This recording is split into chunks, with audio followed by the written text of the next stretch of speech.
बंगाल और असम में 2 चरणों के चुनाव के बाद सियासी ताप और बढ़ा तो इसकी आंच चुनाव आयोग तक भी पहुंच गई। किसी ने सुरक्षा पर सवाल उठाए तो किसी को चुनाव आयोग का एक्शन नहीं भाया।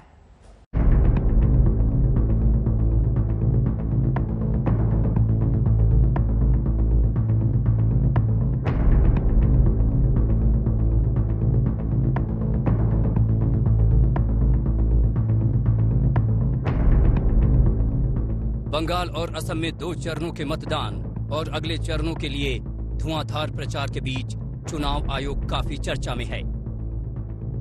कोई आयोग से शिकायत कर रहा है तो कोई उसके एक्शन पर ऐतराज जता रहा है।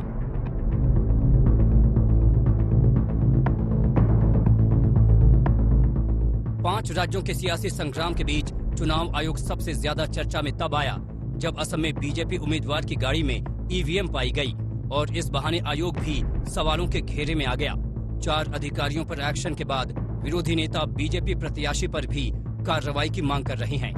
ये भी आग्रह करते हैं चुनाव आयोग से और मांग करते हैं कि ईवीएम चोरी जो असम में हुई है, जो भाजपा के उम्मीदवारों की गाड़ियों से पकड़ी गई है, जिस प्रकार से दूसरी जगह ईवीएम घोटाला सामने आया है, इसकी भी अगले 24 घंटे में जांच हो और भाजपा के लोगों के खिलाफ गिरफ्तारी के आदेश जारी किए जाएं।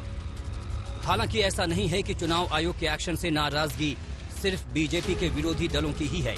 आयोग ने असम में बीजेपी के बड़े चेहरे हेमंत बिस्वा शर्मा के प्रचार करने पर 48 घंटे की रोक लगाई तो बीजेपी इस फैसले के खिलाफ कोर्ट में जाने की बात कहने लगी।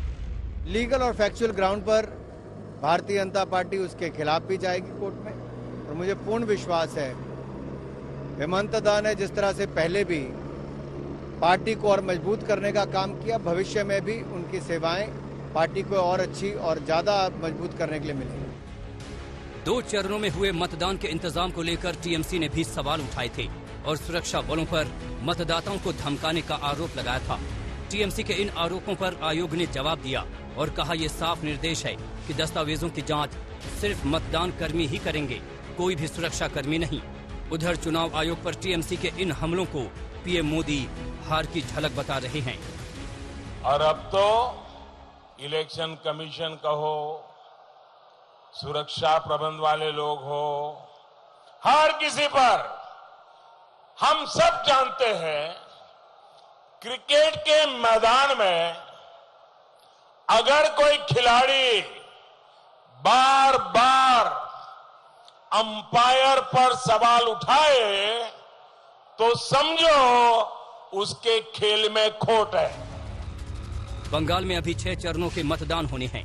ऐसे में आयोग की जिम्मेदारी भी बढ़ जाती है ताकि चुनाव को लेकर किसी तरह का विवाद न हो। आज तक ब्यूरो।